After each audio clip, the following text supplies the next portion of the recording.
uma doutrina que tem a caridade como bússola, uma filosofia que propõe a lei de causa e efeito como explicação para os males humanos, uma ciência iluminada pela fé. Estamos falando do Espiritismo.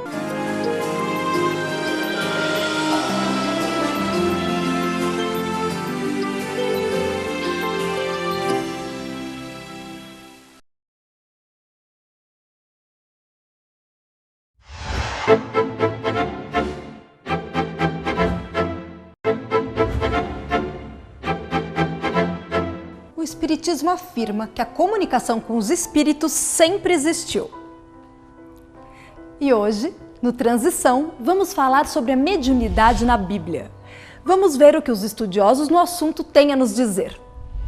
Como nós sabemos, a palavra Bíblia ela é uma palavra grega e significa uma reunião de livros ou rolos, porque os textos, por exemplo, do Velho Testamento foram escritos em pergaminho, em rolos de pergaminho. Então, foram sendo acrescentados, sendo envolvidos e forma então um conjunto de mais de 70 livros, 46 no Velho Testamento ou Antigas Escrituras, como os hebreus chamam, né, chamavam, e a Nova Escritura ou Novo Testamento. 46 livros na primeira parte e cerca de 27, 28 na segunda parte. O intercâmbio entre o chamado mundo espiritual ou mundo invisível e esse mundo que nós vivemos nesse momento, o chamado mundo material ou mundo físico, existiu desde que o mundo é mundo. Afinal de contas, pessoas e espíritos são apenas, podemos entender dessa forma, dois estados momentâneos pelo qual o espírito passa. No mundo material estamos ligados a um corpo biológico. No mundo espiritual não temos esse corpo. Então é natural que ao longo dos vários registros humanos, da história humana, nós vamos encontrar traços, indícios e muitas vezes de uma forma muito clara, de uma forma muito plena, esse intercâmbio. Uma das formas pela qual a gente pode visualizar esse intercâmbio é a própria mediunidade. Especialmente numa obra, num livro como a Bíblia, onde são registrados os grandes feitos espirituais de um povo e, por extensão, da própria humanidade, nada mais natural encontrar em vários aspectos, de várias formas, a mediunidade ali registrada. A pergunta é assim, a Bíblia fala sobre mediunidade? A palavra mediunidade ela vai surgir em 1857, 58, 61, quando Kardec, então, ele cria a palavra mediunidade a partir de uma palavra latina, médium, intermediário, mediunidade, qualidade de quem é médium, e, portanto, na Bíblia a gente não vai encontrar esse termo, mediunidade.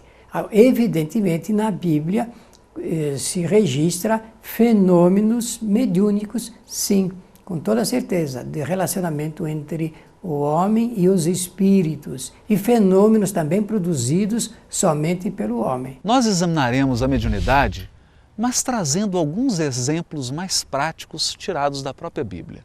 Ou melhor, o que nós queremos refletir é se na formação da Bíblia, na escrita desses livros, na recepção da mensagem que se condensou na Bíblia, houve uma contribuição da mediunidade. E a nossa conclusão só pode ser positiva. A Bíblia está recheada de exemplos de mediunidade, em todos os seus pontos, no Antigo Testamento, no Novo Testamento, em Atos dos Apóstolos principalmente, que Atos dos Apóstolos é considerado o evangelho da mediunidade, tamanha são os exemplos mediúnicos lá que foram feitos pelos apóstolos. Um deles, que eu considero mais importante, é a libertação de Pedro do cárcere. Ele foi preso por ordem de Herodes e, inclusive, ele achava que ele fosse ser martirizado, fosse ser degolado, como Tiago, alguns dias antes, tinha sido degolado. E Pedro estava lá preso, algemado, e apareceu um espírito à noite, que a Bíblia chama de anjo. E rompeu as algemas e levou Pedro até a saída da prisão, quando ele então ganhou a rua, e ele foi para a casa da mãe de João Marcos. E lá, quando ele apareceu no portão chamando, eles acharam que fosse o espírito dele. E chamam, inclusive, o texto bíblico chama de, eles acharam que fosse o fantasma dele, porque acharam que ele tivesse sido degolado lá na prisão, e ele estava aparecendo para eles. Então, a empregada que tinha ido abrir o portão para ele, ela se assustou e correu para dentro de casa, dizendo que era Pedro. E todos acharam que fosse o espírito dele, o fantasma dele, que estivesse se manifestando e que, portanto, ele havia sido executado lá na prisão. Eu considero este um dos fenômenos mediúnicos mais importante no livro de Atos, e todo ele está cheio desses fenômenos. O Antigo Testamento, os especialistas bíblicos dizem que foi escrito ou começou a ser escrito 600, 500, 400 anos antes do nascimento de Jesus de Nazaré. A vida e os feitos de Jesus fazem parte do Novo Testamento. E o Velho Testamento, então, escrito antes de Jesus de Nazaré, mais ou menos nesse período que eu mencionei. É realmente um registro histórico muito interessante esse, porque a Bíblia ela é realmente um livro que contém geografia, política, história, antropologia, aspectos sociais, relatam coisas fantásticas. Então é um livro muito importante para que a gente entenda a vida daquele povo mais antigo. Os fenômenos, chamados fenômenos mediúnicos, na Bíblia, eles são importantes, sim, para que a gente possa compreender que a mediunidade, então, não é nova. Isso aí acompanha o homem desde os primórdios da nossa história. Partindo desse pressuposto, não temos como entender a inspiração dos profetas bíblicos a não ser pela mediunidade. Portanto, o fenômeno do profetismo ou o fenômeno da inspiração bíblica é apenas uma outra forma de dizer, de falar sobre a mediunidade.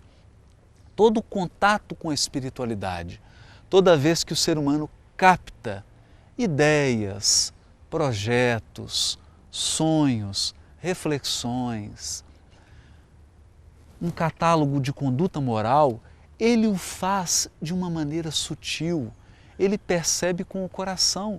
É sempre assim, não apenas com os profetas bíblicos, mas com todos os gênios da humanidade.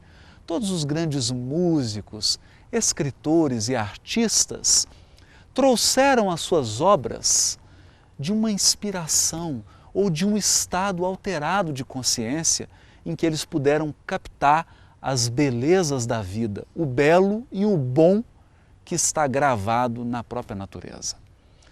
Então nós precisamos também abstrair um pouco o conceito da mediunidade. Lembrar que quando eu tenho uma ideia, quando eu projeto algo, quando eu desejo fazer algo, quando me vem uma inspiração para fazer algo, eu estou nos domínios da mediunidade. E os profetas, os autores dos livros da Bíblia, quando escreviam, quando faziam algo, quando criavam uma igreja, quando viajavam, quando falavam da mensagem bíblica, eles o faziam sob inspiração. Portanto, sob esse terreno amplo da mediunidade. Profeta é uma palavra antiga para designar o médium, intermediário dos espíritos.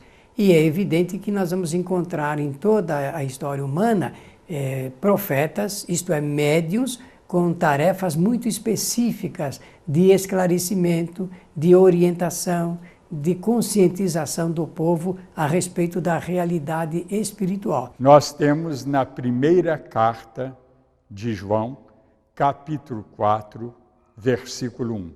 Ele diz assim: Amados, examinai os espíritos, para saberdes se estão vindo de Deus ou das trevas, se são do bem ou se são do mal, porque há muitos falsos profetas por aí.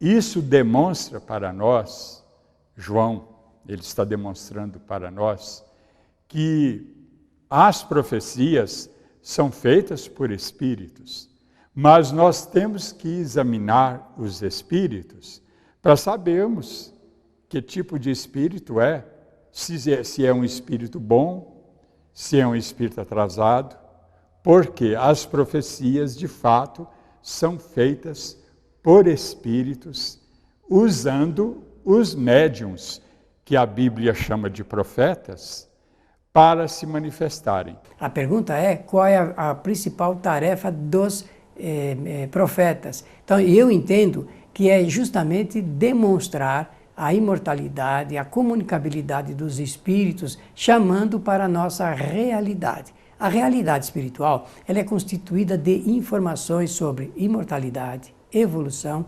reencarnação, livre-arbítrio e causa e efeito, que são as 5 leis principais de todo o universo. Sonhos proféticos, revelações e pessoas que recebiam mensagens divinas. Seriam casos de mediunidade? O Decálogo, ou os 10 Mandamentos, que Moisés recebeu no Monte Sinai,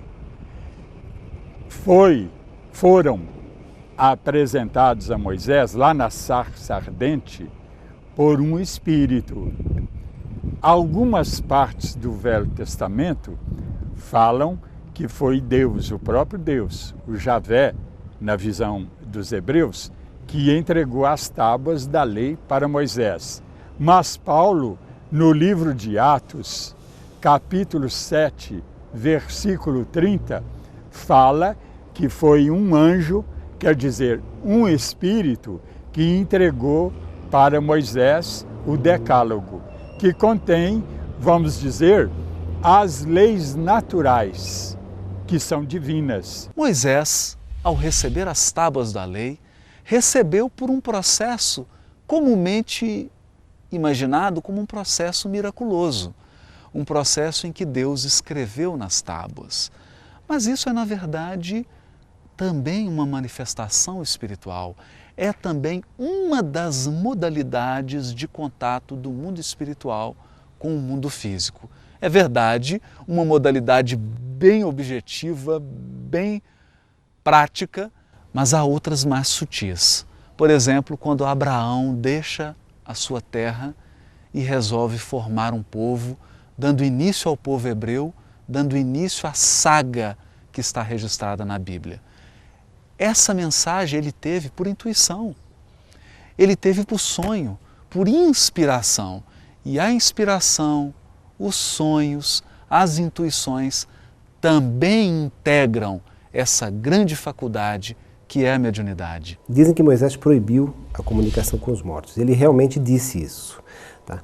Mas isso não quer dizer, como muitas pessoas até hoje acreditam, de que isso é proibido, que nós não podemos ter comunicação com os espíritos. Ele estabeleceu uma orientação com muita segurança, porque ele percebeu que estavam mercantilizando a mediunidade, estavam caminhando para interesses escusos até. Então ele percebeu que realmente a permanecer essa situação seria um inconveniente. Sobretudo ele faz isto durante a travessia, né?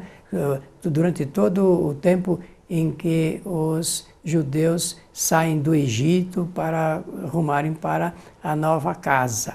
E ele então percebeu que se fazia um comércio da mediunidade. Este foi o programa de hoje.